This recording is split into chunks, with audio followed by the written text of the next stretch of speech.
Hello and welcome to Economics and You. I am your host, Mr. Samuelson. Today, we're looking at aggregate demand and aggregate supply. Don't be afraid of that word aggregate. It's not that scary because the stuff is pretty simple. We've done demand and supply already. Aggregate demand and supply. Well, since we've already examined demand and supply in microeconomics, there's not a whole lot more we need to go into other than our understanding of that word aggregate. And it basically means that we're looking at an entire economy. So we're not looking at the demand or supply of a single industry or a single store or a single item. We're looking at within the whole economy. What is the total demand for products? What is the total supply of products? Aggregate. Aggregate demand is the total of all planned expenditures. Okay, that is how much do we believe that the economy is going to be spending on goods and services. This calculation uses real GDP terms in order to figure out the approximate overall demand in an economy. And we know that that real GDP number and thus aggregate demand can be impacted by all number of things. And we've got our net exports, which can lead to either a fall or a rise in aggregate demand.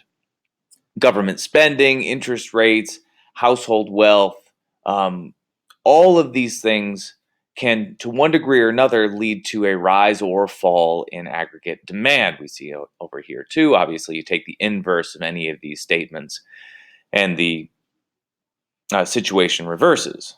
So we can look these over and get a sense of how aggregate demand is impacted in a similar way to GDP as a whole. Now, when we look at an aggregate demand curve, we recognize right away that it is very similar to the demand curves that we have already looked at. It is basically the same thing. As our demand, our aggregate demand, the demand of our entire economy, increases, we shift that line to the right. And we can see how that will interact with our aggregate supply. So as demand increases, our price level increases, and we have higher prices. More demand, higher prices. The opposite is true as well. If demand were to change from AD1 down to AD, we would have a fall in prices. So this is true in our microeconomic conversations. It's true in our macroeconomic conversations as well, because as prices fall, we all feel like we can buy more with our money. It makes us feel richer. We go out and we buy more stuff. All right, aggregate supply. Surprise, surprise. Much the same as regular supply.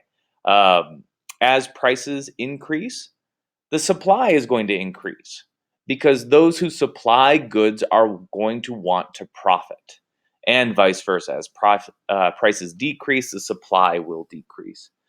This is all because whenever a business has a potential for larger profits, they're going to increase production. What's true for one business is true for the economy as a whole. So we get to see our movements across our supply. So here's our supply. If our supply shrinks, then our prices are going to respond correspondingly. All right.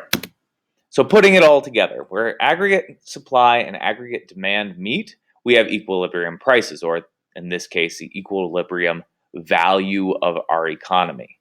That is an appropriate GDP for the level of production and demand in our economy. In macroeconomics, we want to hit that ideal GDP. If our GDP is higher than it's actually supposed to be, we've got problems. Vice versa, we have problems if it's lower. So this is what our ideal GDP would be at 0% inflation. Now, if demand is increasing faster than supply, we're going to get inflation. Prices are going to rise if there's more demand than there is supply. And in a national economy, a small inflationary rate is okay. It's actually desired. So we don't mind if demand outpaces supply. That is, companies aren't building a product until the people they decide that they want it. But then, of course, the opposite is true too. If supply is outpacing demand, if we have a whole bunch more stuff in our economy than people actually want, well, then we have deflationary problems, lowering prices. And that's going to be a very serious problem. All right, that was economics in the aggregate. Thank you for joining me today. I hope you learned something, and farewell.